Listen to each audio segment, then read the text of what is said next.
I'm not asking for a favor, Rachel, my dad said, his voice colder than I remembered. I'm asking you to do your job. Those words hit harder than I expected. For a moment, I couldn't even find the strength to reply. I sat there, gripping the edge of my desk, staring at the man who had been absent from my life for over 2 decades.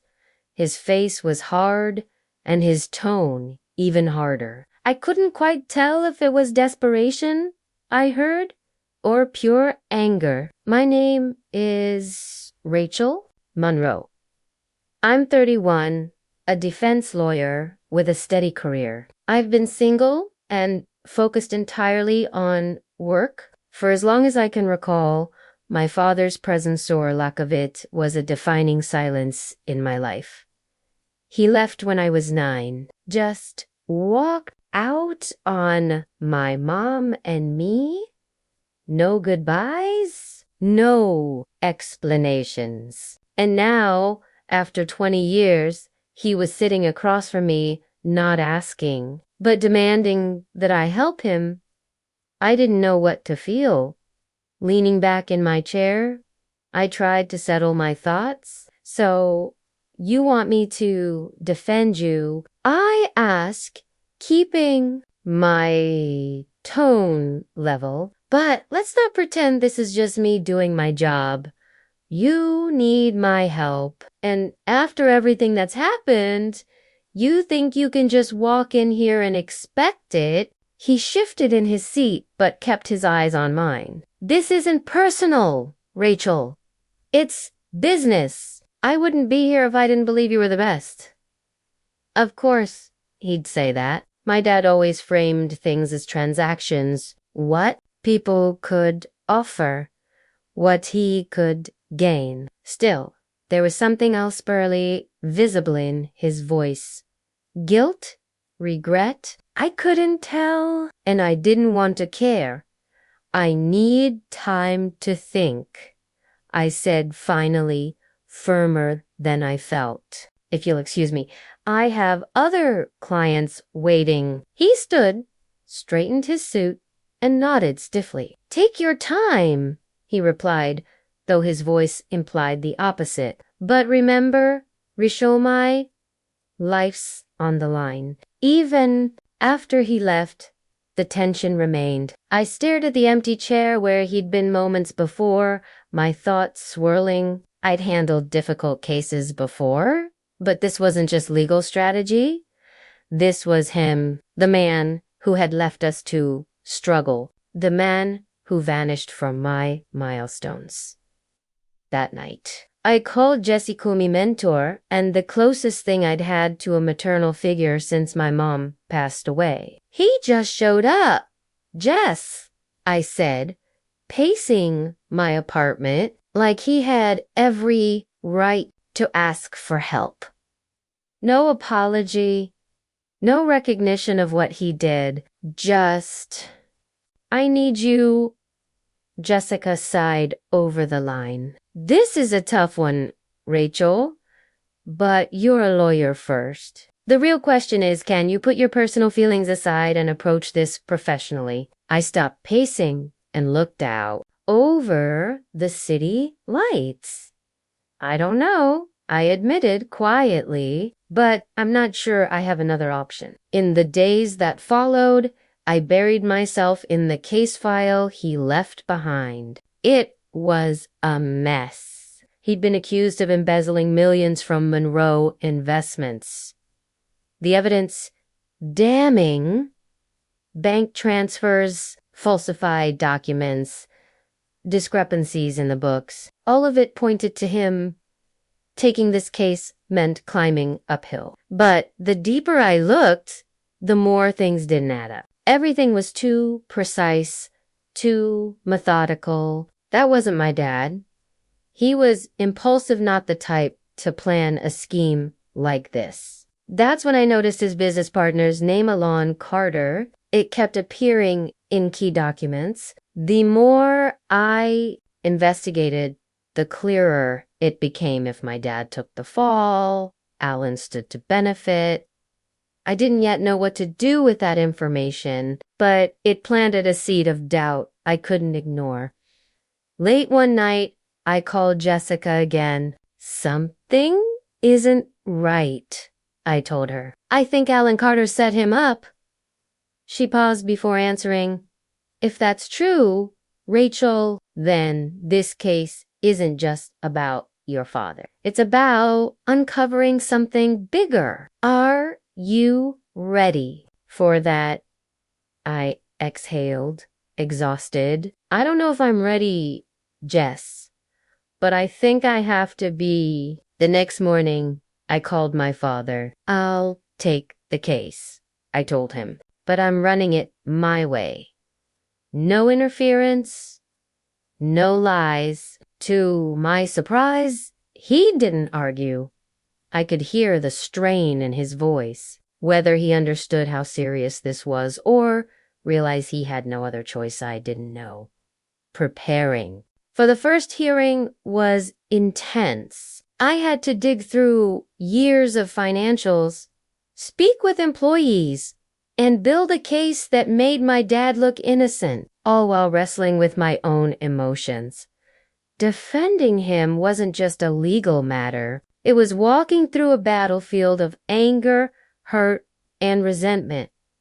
But I kept reminding myself this wasn't personal. This was about truth. The first time we met in my office to prep, the air was thick. He sat across from me, arms crossed, stiff posture, but his eyes, they softened sometimes when he thought I wasn't paying attention. I kept things professional, explained the strategy, outlined what I needed. Then he said something that caught me off guard. You're good at this, he said, almost surprised. Didn't expect that level of confidence. I paused, unsure how to take it. Compliment, insult. I've been doing this a long time, I replied calmly.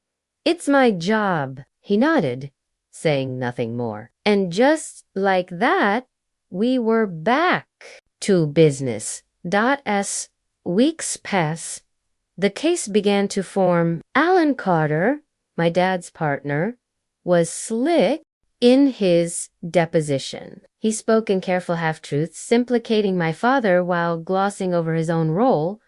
The pressure grew heavier by the day. After a particularly brutal court session, I met with Jessica over coffee. He's a difficult client, I admitted. Sometimes I think he's hiding something. Other times, he seems genuinely scared. Jessica sipped her drink, thinking, that's the thing about family, she said. They're not just clients, they're your mirror. Every conversation, every dissociate reflects the past. But you're doing what's right, Rachel. You're getting to the truth. Her words stuck with me. The closer we got to trial, the more I realized the real stakes. It wasn't just about clearing his name. It was about proving I could handle this with integrity despite her history. One late night, during a review session, I saw him staring out the window. Something on your mind? I asked. He hesitated. Just thinking. I leaned back, thinking about how you ended up here, or how you left me a mom. He looked startled by the question, as if it hit a nerve. Rachel, he began. No, I interrupted. You don't get to skip this. You walked out on us. You left mom struggling. You missed everything, and now you're here not to make peace, but because you need something. Do you even care? He didn't snap. He didn't defend himself. Instead, he let out a long sigh. You're right, he said quietly. I messed up. I made huge mistakes, and I didn't think I had the right to come back. That threw me off. I'd imagined this confrontation for years, but I never expected him to admit fault so openly. You didn't even try, I said, my voice cracking. You let us clean up your mess? I regret it every day, he murmured, eyes still on the window. I shook my head, overwhelmed. I don't even know why I took this case. I snapped. After everything? Why am I helping you? He paused, then looked at me. Maybe because you're a better person than I am. His words caught me off guard. That's not an answer, I said. This isn't about kindness. I'm doing my job. He leaned back. Maybe. But you've got something I lost a long time ago. You didn't have to take this, but you did. Because you care about doing what's right. I leaned in. So what? You are guilty. His expression hardened. No, I didn't do what they're accusing me of. I've made a lot of mistakes, Rich, but I'm not a thief. I watched him closely. There was desperation in his voice. I believed him at least for that moment. Then why does all the evidence point to you? I pressed. Because someone set me up. I know how it looks, but I didn't do this. I wasn't going to let pity cloud my judgment. You better hope I can prove that, I said, standing. And I tried. I poured myself into that case. Alan Carter's name kept surfacing. It became clear he'd been preparing to step away from the company, quietly shifting assets. We needed proof, not just suspicion. Then came the breakthrough during Ellen Price's deposition. At first, she was calm, but when I pressed her on Alan's role, her demeanor shifted. Is there something you want to share? I asked gently. She hesitated, then whispered, there was a call.